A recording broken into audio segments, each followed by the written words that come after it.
안녕하세요. 사연 즐겨 듣고 있는 올해 30대 중반 되는 남자입니다. 군대를 전역하고 얼마 되지 않아서 곧바로 아르바이트를 시작한 오래전 어느 날이었습니다. 예전부터 일본에 가서 일식 요약을 하는 게 꿈이었거든요. 경력 없이 일식집에 갔다가 설거지만 하다가 나온다는 말을 들어서 일식집은 아니지만 생선 손질하는 방법 정도는 미리 배울 수 있겠다는 생각에 집 근처 횟집에서 일을 하게 되었습니다. 물론 알바를 시작하자마자 생선 손질을 맡기진 않았겠죠. 배우고 싶으면 어깨너머로 배우라고 하시곤 초보자니까 처음에는 이런저런 자비를 하게 되었습니다. 면접을 볼 때 사장이 아니고 실장님한테 봤는데 일을 시작한 지 몇 주 차가 됐는데도 사장님을 한 번도 본 적이 없어서 궁금해하다가 실장님에게 물어봤습니다. 실장님이 말해줬길 사장님은 아침에만 잠깐 들르신다고 하고는 말을 아끼시길래 그래도 일을 시작한 직원인데 사장님께 한 번이라도 인사는 해야 하지 않나 싶어서 그날은 아침 일찍 일어나 오픈 준비가 한참인 가게 안으로 들어갔습니다. 문을 열고 들어가니 이모들과 앉아서 수다를 떨고 있는 사장님을 처음 봤는데 사장님이라고 부르기엔 너무나도 젊고 예쁜 사람이 앉아있길래 당황해서 인사도 똑바로 못하고 조금 버벅이고 말았습니다. 사장님은 당시 사업을 하던 남편과 동업자 몇 명을 끼고 수급만 해가는 이른바 바지 사장이었습니다. 사장님은 저를 보더니 어머나 이 젊은 오빠는 누구야? 라고 반응하며 저를 흘끗흘끗 위아래로 훑어보더라고요. 제 긴장을 풀어주려고 장난을 치는 줄 알았는데 지금 생각해보니 사장님이 저를 처음 봤을 때부터 관심이 있지 않았는가 싶네요. 우리 사장님은 저와 띠동갑인 나이인데도 불구하고 늘씬하기까지 한 데다가 스타일까지 좋아서 그런지 도무지 12살 연상으로 보이지 않았습니다. 동네 지역휴지라고 불리우는 남편의 재력으로 관리란 관리는 다 받고 본인도 자기가 예쁜 걸 알아서 그런지 그 젊어 보이는 미모와 탄탄한 몸매를 유지하기 위해 부단히 노력하는 것 같았어요. 사장님은 또래에 비해서 세련된 스타일과 미모보다도 엄청 부드러워 보이는 햇빛에 그을린 듯한 까무잡잡한 피부가 매력적이었습니다. 자연스럽게 타서 원래 까무잡잡하신가 보다 했는데 유난히 하얀 손등에 골프를 자주 치러 나가서 그런 걸 짐작할 수 있겠더라고요. 그리고 보니 이따금씩 아침에 가게를 들렀다가 골프를 치러 바로 가시는지 골프 치마를 입고 오실 때가 있었는데 무릎 위가 훤히 드러낸 모습으로 의자에 앉아 계시면 바닥 청소를 하는 척 몇 번씩 고개를 돌려 쳐다봤던 적도 있었습니다. 사장님은 키도 커서 각선미가 보통이 아니었어요. 사장님께 처음 인사를 드린 그날 사장님이 저에게 약간 관심을 보였잖아요. 인사를 드리고 그날 저녁에 출근했는데 그날은 처음으로 사장님이 가게에 출근하시더군요. 왠지 모르게 그때부터 매일매일은 아니지만 이따금씩 저녁까지 있다가 가셨어요. 오시면 딱히 하는 건 없고 괜히 방해만 되기도 했습니다. 그러다가도 손님이 없으면 꼭 일하고 있는 저를 불러다가 어깨 좀 주물러 봐라 이런 쓸데없는 부탁 같은 걸 했어요. 물론 사장님의 어깨를 주무르는 건 좋았습니다. 뭉친 어깨를 지그시 누를 때 사모님 입에서 이상한 소리를 내셨는데 그 소리가 엄청나서 괜히 몸과 마음 한구석이 뜨거워질 때가 있었습니다.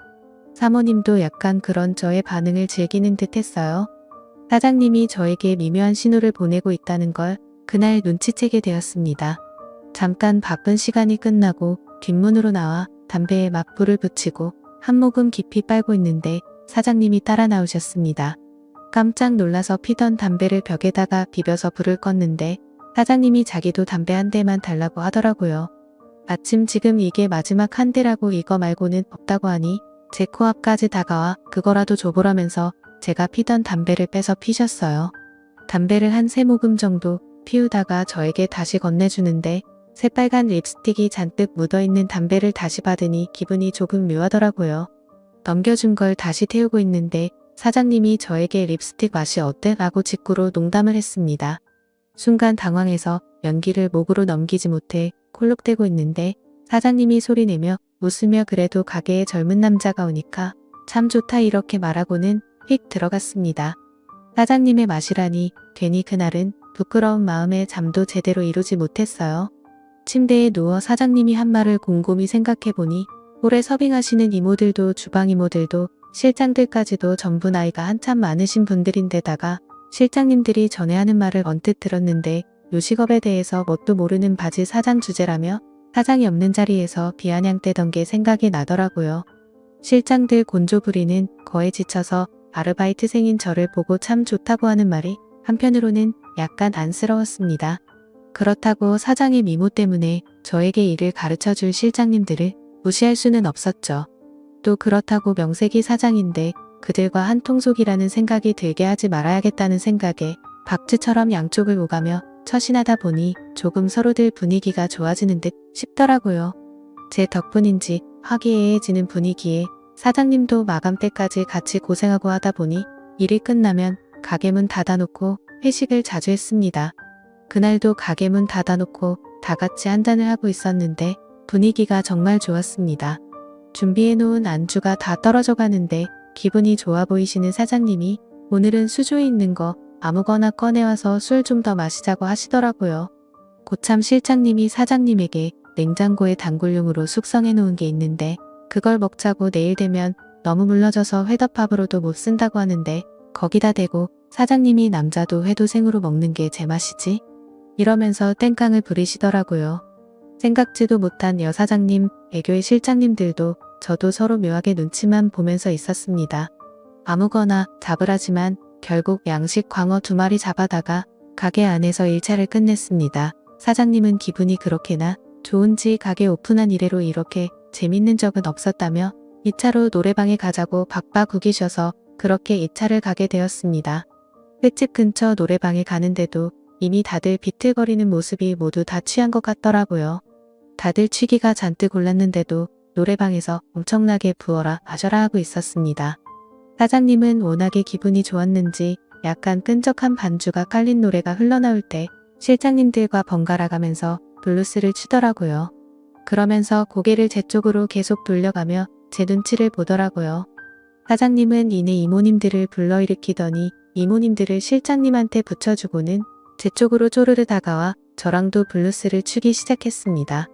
예쁜 사장님을 뒤로하고 이모님들과 그러고 있는 실장님들의 따가운 눈초리가 뒤통수에서부터 느껴지는데도 저와 밀착한 사장님의 모습에 전혀 부담스럽지 않고 오히려 행복했습니다. 이런 날도 있구나 싶더라고요. 사장님이 키도 저와 비슷한 편이라 바싹 끌어안은 채 서로의 어깨에 고개를 기대고 있는데 사장님의 귀 뒤쪽으로 향수와 샴푸 향기가 섞여 은은한 향이 났습니다. 그 향기를 간직하려고 숨을 들여 마시다가 실수로 사장님의 목덜미로 뜨거운 숨을 내뱉고 말았습니다. 그걸 목으로 전부 느끼셨는지 사장님이 당황해 하셔서 깜짝 놀라고 말았습니다. 그러더니 사장님은 껴안고 있던 저를 손바닥으로 탁 치며 무언가 바라는 눈빛을 보내곤 아무 말도 하지 않으셨어요. 브루스 타임이 끝나고 제일 상석에 있는 자리로 돌아간 사장님이 벼랑간 벌러덩 소파 위로 누워버리시더라고요.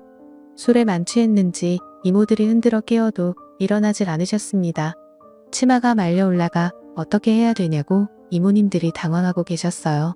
계산하는 사장님이 만취한 상황인지라 자연스럽게 회식 자리는 끝나는 분위기가 되었고 실장님들과 이모님들도 벌써 시간이 이렇게 늦었다며 다들 집으로 돌아가려는 모습이었습니다. 그 와중에도 실장님들 2분이서 사장님을 서로 자기가 데려다 주겠다고 또 다투고 있었습니다. 제가 볼 땐 데려다 준다기보단 데려가는 느낌이 더 강했었죠. 무슨 마음이었는지 저도 사장님을 데려다 주고 싶다고 실장님들에게 도전장을 내밀었습니다. 굉장히 언짢아하며 짜증내는 실장님들의 모습을 지켜보고 있던 이모님 한 분이 2 사람을 뜯어말리며 어서 저에게 대리기사를 불러 사장님 좀 집에 모셔다 달라며 부탁을 하더라고요. 아무튼 사장님을 데리고 차에 타는데 밖에서 발을 동동 구르던 실장님들의 모습이 참 깨소금 맛이었습니다. 이어서 대리기사님이 오시고 사장님과 저는 뒷좌석에 앉았습니다.